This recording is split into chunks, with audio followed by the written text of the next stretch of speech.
우리나라 출산이 40만 명이면은 2년 반 지나서 27만 명으로 줄었죠.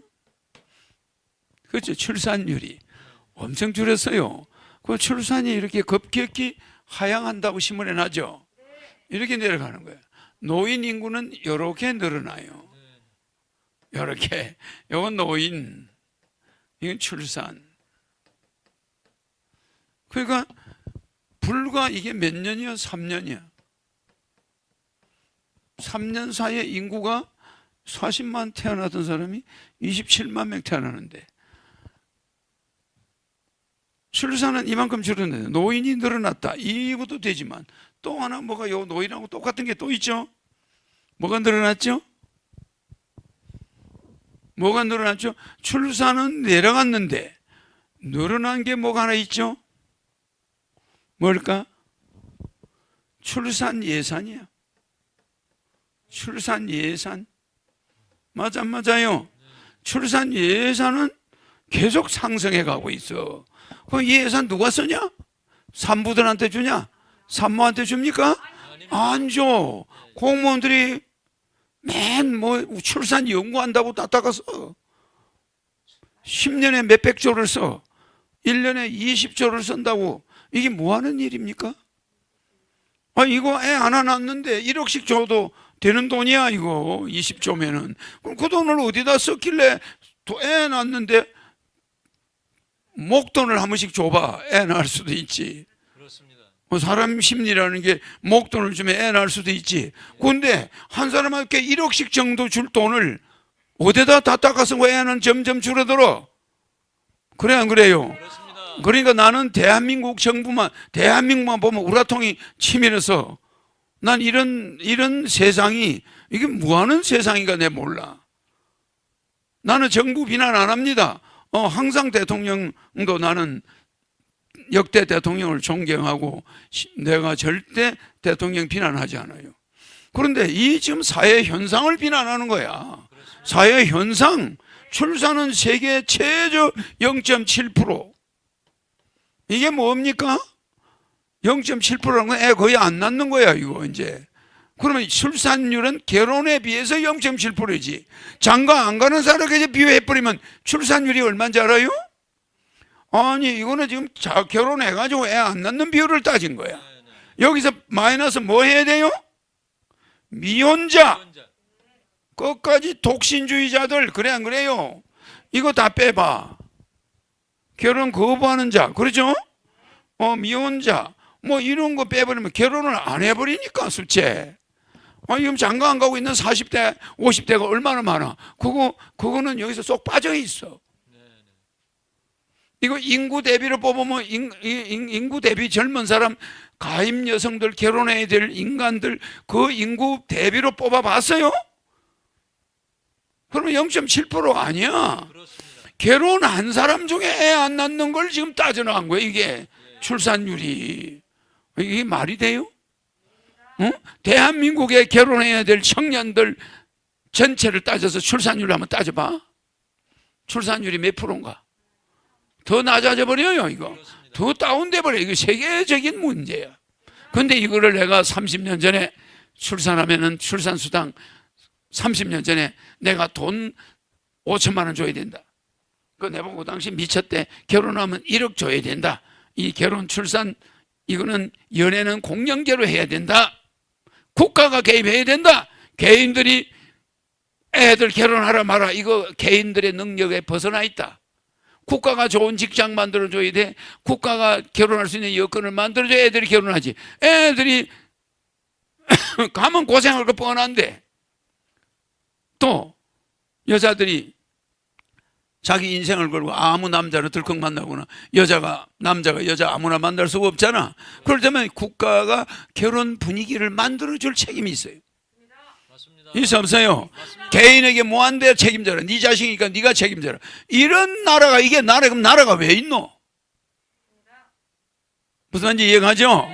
나라가 있는 이유를 왜 여러분들이 몰라? 개인이 해결할 수 없는 게 있어요. 교육. 그래, 안 그래요? 이런 거 여러 가지 개인이 해결하기 어려운 문제를 국가가 협조해 줘야지. 네. 그렇죠? 그래서 출산율이 이거 지금 결혼한 사람들에서 결혼율이 나온 거야. 결혼해서 요만큼 나왔다는 거지. 결혼 안 한 미혼들이 얼마나 많아. 이것까지 합쳐서 출산율 한번 나와봐. 이거 망국이야. 그렇습니다. 이거 망국 출산율이 이게 얼마나 나오겠냐고. 그렇습니다. 결혼 안 하는 사람이 절반이야 지금. 그럼 이거 0.3%밖에 더 돼? 그럼 애 안 낳는 거야 이거. 망국이란 말이에요. 망국. 내가 이런 걸 심각하게 생각하는 정치인을 본 적이 없어. 이런 거 심각하게 따지는 국가 공무원을 본 적이 없어. 그렇습니다. 그 내 혼자만 지금 소리 지르는 거야. 출산율이 너무 내려간다. 앞으로 이걸 30년 전에 출산하면은 돈 줘야 된다. 5천만 원. 결혼하면 1억 주고 주택자금 2억 3억 줘야 된다. 이거를 주기 시작했더니 저런 미친놈 저런 포퓰리즘 한심한 소리들 하지 마라. 나중에 내 이야기하면서 땅을 치고 통곡할 때는 이미 때가 늦어요. 그렇습니다. 맞아. 맞습니다. 뭐 내가 말이야 뭐 경제를 살린다. 우리나라를 10만 불 시대로 만든다. 이게 헛소리 같아요. 내가 되면은 금방 만들어. 대한민국 국민들 스스로 고생하는 거야. 스스로. 사람 잘못 뽑아서 스스로 고생하는 거야. 맞습니다. 뭐 코로나 때문에 망하는 게 아니야. 스스로 고생하는 거예요. 사서 고생하는 거예요. 사서. 대한민국 10만 불 시대로 만들 수 있는 사람이 있는데 그냥 발로 밟아버리고 저 자식 저거는 뭐 출산이 어때? 애 낳는데 뭐 돈을 줘? 내가 30년 동안 박해받은 거 말도 못해? 그렇습니다. 길거리 지나가면 저 새끼 뭐 결혼하면 1억 준대. 저 미친놈 아니야 저. 아니 내가 나중에 두고 봐라 이 자식들아. 에? 맞습니다. 내가 이러고 그냥 말어. 두고 봐라. 너가 어떻게 되는가. 이거 지금 국가가 나설 때야. 맞습니다. 맞죠? 아니 그냥 내보고 말이야 무슨 정신이 나갔다. 그럼 정신이 나간 너가 이거 한번 계산해봐. 결혼한 사람에서 0.7%야. 그러면 미혼한 사람하고 결혼 안 해버리는 사람들 계산해가지고 출산율 한번 뽑아봐. 이게 부모들이 자식을 낳으면은 결혼을 해서 그게 효도인데 효도의 3대 요소가 뭐야? 부모한테 물질로 효도하는 거, 마음으로 효도하는 거, 큰 효도하는 거. 이게 결혼의 3대 뭐요? 결혼의 3대 요소야. 그러면 물질로 효도하는 거, 의식주 해결해 주는 거, 그 다음에 뭐야? 시묘는 뭐야? 부모한테 결혼해가지고 손자, 손녀를 안겨주는 거. 이게 부모 속 안 새기는 거예요. 장가 안 가면 부모는 속 썩다가 나중에 지쳐서 죽을 맛이야. 그렇겠죠? 그러니까 물려라는 것은 기본적인 동물도 까마귀도 하는 거야. 까마귀도. 알겠죠? 그 다음에 요 심효. 이거야말로 여러분이 제때 결혼해가지고 자식을 낳아주는 거야. 그러면 국가가 그 협조해가지고 자식들한테 효도 좀 하게 해줘야 되잖아. 그냥 무조건 가정 탓으로 돌리고 네 부모가 네 자식 네가 책임져라. 이런 건 잘못돼 있다 이거예요. 군대 갈 때는 싹쓸이해서 잘 데려가면서 안 가면 잡아 철면서 결혼 안 하면 그냥 무방비로 놔둬버려. 이거 이제 앞으로는 결혼 안 한 데 대해서 엄청난 문제가 생길 거예요. 내가. 그렇습니다. 자, 무료, 심효, 결혼 빨리 하라 이 소리야. 그 다음에 대효. 성공해가지고 부모를 기쁘게 큰 저 집이 누구 자식이다. 이거를 큰 효도. 이거는 좀 어려워. 그래 안 그래요? 그렇지만 이까지는 할 수 있잖아. 후손을 이어줘야지만 네 나이 50에 장가 안 가고 뭐 부모님 산소에 찾아와? 그 소리가 들려야 되는 거야 이게. 효도를 해야지 효도를. 몇 자리 찾아간다고 효도인가? 그래 안 그래? 제때 결혼해서 부모님이 원하는 이런 일반적인 효도는 기본이란 말이야. 그런데 우리 국민들은 지금 이상한 동방예의지국이 말이야. 완전히 무슨 세계에서 제일 애를 안 낳는 민족으로 바뀌어버려. 우리가 뭐 중국처럼 인구가 많다면 뭐 적당히 나라 이거야.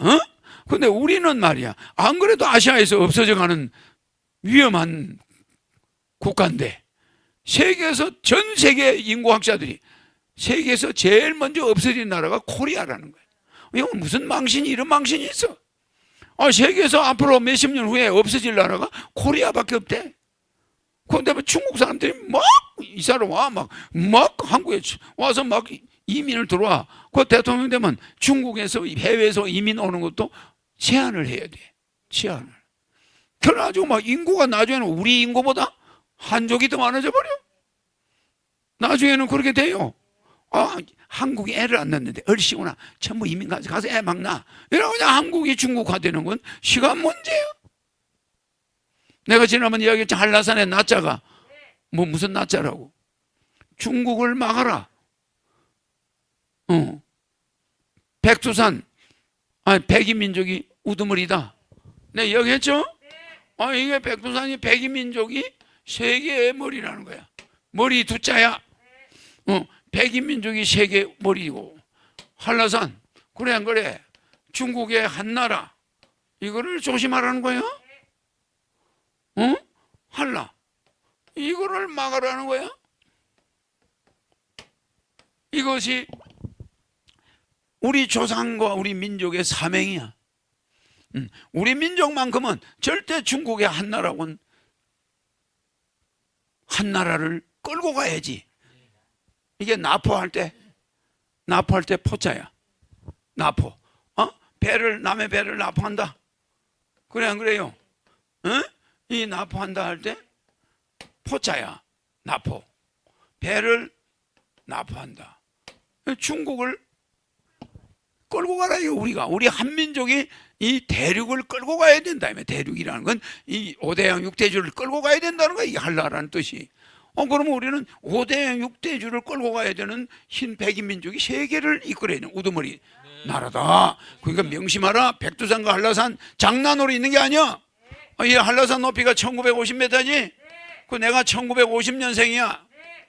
대통령 나가나라고 호적을 1947년으로 3년을 땡긴 적이 있어. 그러나 실제 나이는 50년 1월 1일이야. 맞죠? 양력. 그러니까 이 한라산의 높이와 내 생년월일이 같아 안 같아? 같습니다. 생년이 같죠? 그러니까 이런 우리 민족은 이런 사명을 가지고 있는데 이걸 마무리해주러 한라를 만들어 누가 와? 1950년생 허경영이가 온다 이 말이야. 그러면은 우선 이 민족이 결혼을 많이 해야 되잖아. 결혼해가지고 우리가 빨리빨리 결혼을 해서 우리가 돼야 되는데 이거 그냥 강 건너 불 보듯이 자기만 잘 살면 된다. 이걸 끝나버리고 민족은 온데간 데가 없어. 민족은. 맞죠?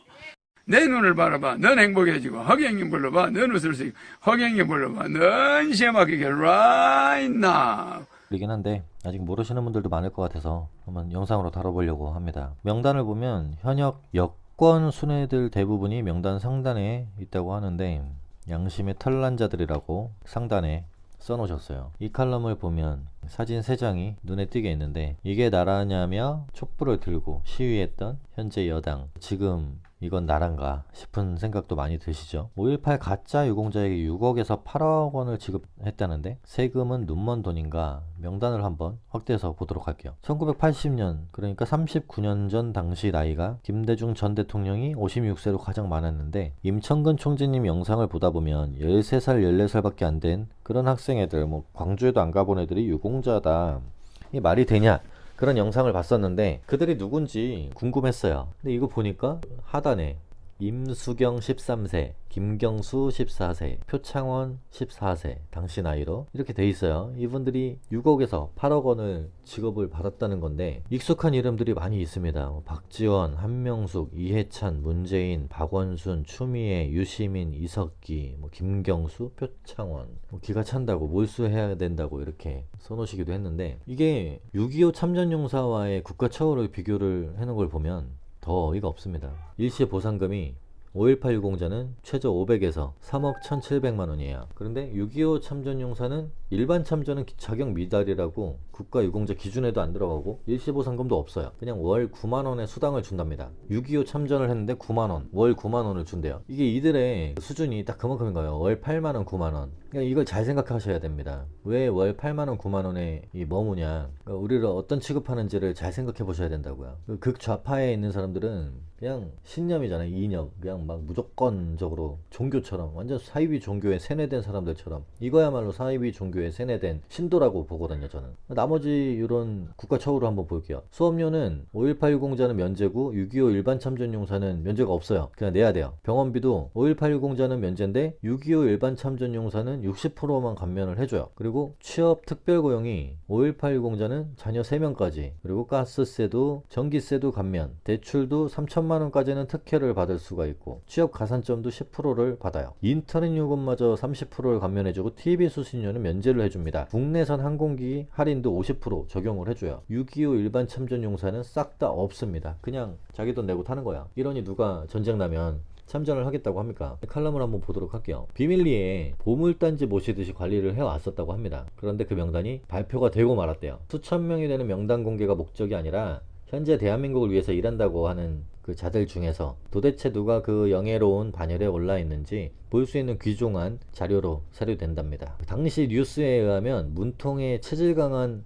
경제정책이 잘 돌아가고 있다라고 하는 이해찬이가 5.18 유공자 첫머리에 그 이름이 올려져 있는데 그가 보는 세상은 5천만 국민이 보는 국가관과는 정반대로 세상이 거꾸로 뒷걸음질 치는 게 정상이라고 우기는 좌파의 대부라고요.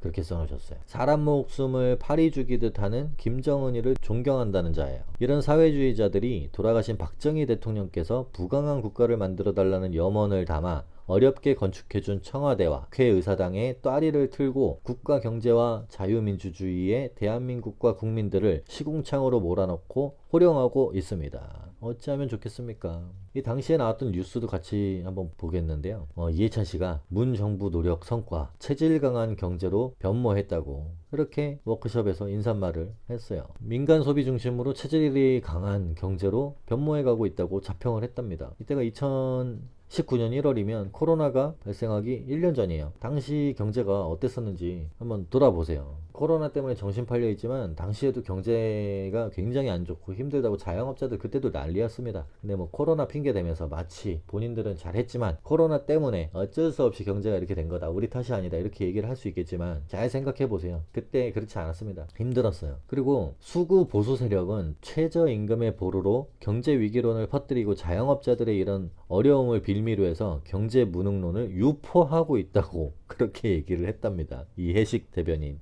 예, 그렇게 얘기를 했대요. 이게 국민들이 아니라는 걸 아는데도 그냥 뻔뻔하게 얘기를 합니다. 또 연초부터 현장 중심으로 체제를 전환해서 좀 더 민생에 가까이 다가가는 정당으로 나아가겠다며 매주 확대 간부 회의를 개최하고 매주 금요일 현장 최고위원회의를 통해 민생 현장에서 국민을 만나는 현장 중심의 정당으로 나아가겠다고 강조를 했대요. 김대중 노무현 대통령을 모시면서 공직자에게는 퍼블릭 마인드가 가장 중요하다는 것을 배웠다고 공직자의 자세를 언급해 눈길을 끌었다고 합니다. 자, 이어 삼실을 언급했대요. 삼실은 성실과 진실 그리고 절실을 언급했다는데 국회의원 생활을 하면서 삼실의 자세로 임해 관악구 난곡 2천여 세대 재개발을 완성시켰다고도 했답니다. 국민들 이 문구를 보면, 이 말을 들으면 어이상실입니다. 우리는 삼실, 진짜 어이가 상실을 하네요. 댓글들을 보면 이게 국민들의 그 생각이잖아요. 체질 강한 경제, 귀신 씨나라 까먹는 소리라고 경제 불황에 허덕이고 있다. 이 2019년 1월에도 이런 상황이었다는 거죠. 눈물겹게 애쓴다, 쉽게 경제 망쳤다고 하면 될 것을 누구나 다 아는데, 그렇죠? 다 안다는 그런 경제에 망쳤다는 거를 인정을 안 하고 끝까지 장악하고 있는 이 기득권들이 세뇌를 시켜서 그 피해를 보고 있는 거지만, 정신 차리라고 깨어나라고 아무리 얘기를 해줘도 병신 같은 소리 계속 하니까 국민들도 책임이 있는 겁니다. 완전 왼쪽 완전 오른쪽 가족의 각 한 20% 정도씩 되는 그 인원들도 다 책임을 함께 져야 된다고 생각해요. 저는 이 다른 나라 얘기하는 것 같잖아요. 개판인데, 그죠? 이때 이미 2, 3년 전에 이미 이렇게 경제가 폭망하고 있다, 이랬는데 체질 강한 경제로 변모한다는 개소리라고 앉았고, 국민들은 도탄에 빠져 있는데 니들은 배부르니 배는 게 없구나, 눈에 배는 게 없고 판단력을 상실한 얼빠진 놈들이 많다, 정신병원에서 탈출했다, 뭐 이런 얘기들을 이때 당시에도 다 했습니다. 그런데 이렇게 5.18과는 아무런 관련도 없는 이런 사람들이 유공자가 됐어요. 이 명단들을 한번 쫙 보세요. 광주에 가본 일도 없는 사람인데 민주화 유공자가 될 수 있는 세상이다. 이석기는 내라는 모, 공산 간첩 혐의로 현재 감옥에 있는 자이다. 5.18 유공자 명단을 밝히지 않는 한 5.18은 북한군의 게릴라전이고 폭동이다. 문재인은 5.18 반란에 지대한功을 세운 5.18 유공자다. 박지원, 추미애, 이해찬, 한명숙 등도 반란 유공자라 한다. 그런데 이들 자랑스런 국가 유공자들을 국민들은 잘 모르고 있다. 당연히 할 일을 했다며 그 아름다운 실천을 숨겨왔기 때문이다. 국민은 너무 답답했다. 찬란한 국가유공자의 매국적 행동을 기르고 싶은 국민들은 5.18 반란 유공자 명단을 공개하라고 나섰다. 그런데 정부는 이를 거부하고 있다.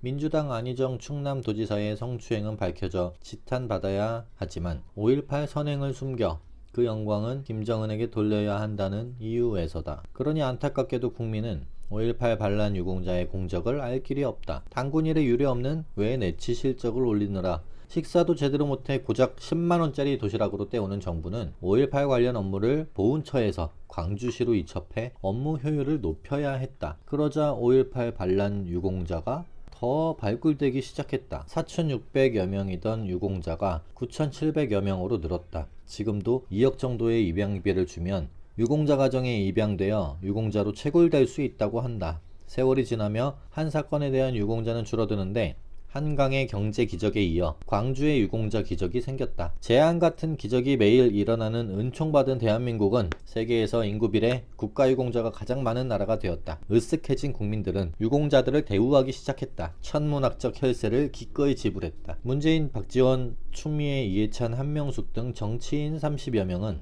국민의 염원을 받들어 보다 영구적이고 시스테믹한 대우를 위해 5.18 민주화 유공자 특별법을 만들었다. 수업료도 면제하고 병원비, TV 시청료도 대신 내주었다. 가스세, 전기세 등은 유공자한테 어찌 받을 수 있냐며 감면해 주었다. 국내선 항공기 요금도 반으로 깎아주었다. 이미 공을 세웠으니 병역도 면제해 주었다. 게다가 10%의 취업 가산점도 주었다. 군대도 안 가고 가산점도 있으니 공무원부터 대기업까지 싹쓸이 할 만큼 취업이 잘 되었다. 아무렴 그 정도 대우는 해줘야지. 그래도 무언가 미진하다. 올 6월엔 당군의 홍익인간보다 더 심오한 5.18 반란 정신을 헌법에 넣어 국가 이념으로 삼아야 한다. 유공자들도 받고만 있지는 않았다. 공부한다며 세월을 낭비할 시간이 없었다. 뭐가 뭔지 모르지만 아무튼 천방지축 최선을 다해 어서 빨리 나라를 망쳐 국민에게 보답해야지. 5.18 유공자 문재인, 전 공무원의 유공자화라는 그의 꿈을 이루어야 한다. 적당한 때에 5.18 유공자를 노동당원으로 바꾸면 된다. 역시 본질이 중요하지 명칭이 중요한 건 아니다. 홍준표도 자수하자.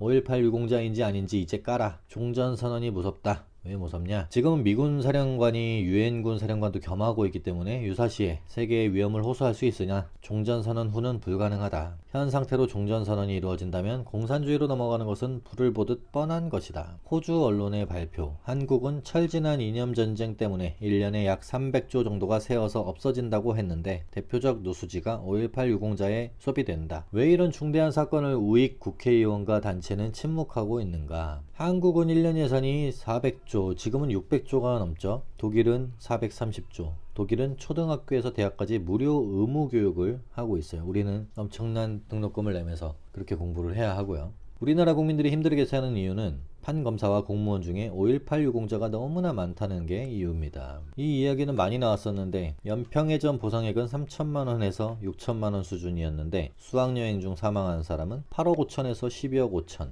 억장이 무너집니다. 제2 연평해전 보상금은 1인당 3,100만원, 윤영아 대위가 6,500만원입니다. 5.18 폭동자 1인당 6억에서 8억, 민청 학년, 민혁당 관련자 보상금은 1인당 6억에서 25억. 도대체 말이 나오지 않음. 뭐 읽어봐야 이게 더 스트레스만 받네요. 뭐 나머지 내용은 멈춰놓고 한번 쭉 읽어보시면 될 것 같고, 그런데도 이들을 지지하고 물고 빨고 좋아하는 그런 국민들이 있기 때문에 이 쉽사리 해결이 안 되는 것 같아요. 정답을 얘기해줘도 그 정답이 정답이 아니라고, 사입이라고, 사기꾼이라고 그렇게 이야기하는 한심한 대한민국 국민들이 아직 너무 많습니다.